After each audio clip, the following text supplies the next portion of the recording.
I feel hopeless. I feel like it's just like I'm getting forgotten. An inmate living with cancer at the Brandon Correctional Centre says his time in solitary confinement has been horrible and he's worried about lasting damages. He says the solitary confinement has taken a toll on his health, his mental well-being, and his family on the outside. You do a lot of thinking because that's all you do is have time to think. And it's really hard mentally to be stuck like that, and you have basically no contact with anybody else. Serving time for a weapons charge from 2019, Christopher Perrart has leukemia, and right now his symptoms are flaring. He says he's in constant pain with achy bones and joints and swelling, and he says comfort is not something he's known for weeks. And it's hard. It's really hard to be in segregation like that. And for a reason that it's not justified. He claims he's been in solitary confinement since May 2nd over an allegation of destruction of government property involving a clogged toilet, an allegation he denies and feels does not warrant the punishment given. In solitary, his feelings of hope have turned to despair. Everything was bad. Basically, like the first day I went back, when I went to jail, everything was torn from my life again. He says it's been a fight to access proper medical care, having to elevate his request beyond staff at the Brandon jail. Perrart is concerned his experiences inside will have a lasting effect as he tries to reintegrate back into society and into his family's lives.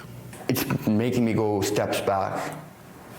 Because you start treating people like animals, they start becoming animals. Declining an interview, the province says it can't comment on specific cases, but all inmates are assessed medically when admitted, with any further care directed by medical personnel. If required, inmates receive treatments by specialists or in hospital. If inmates feel their needs are not being met, they can escalate concerns to the Manitoba Ombudsman and the College of Physicians and Surgeons.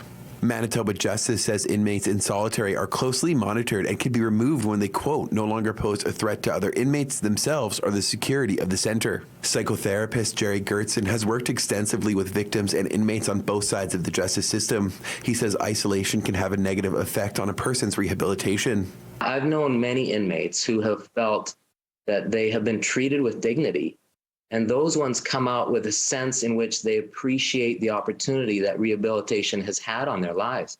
Equally, I've known inmates who come out bitter, feeling like the isolation was far too much.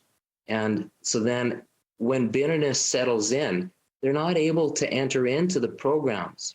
Gertson says inmates must feel like they're a partner in their rehabilitation, saying he wants the province to do more restorative justice work to encourage rehabilitation and have better outcomes when inmates return to society. And the more a society can do to those folks to help them rehabilitate, to help them feel there's a sense of dignity and support, the better they will be when they return to the community.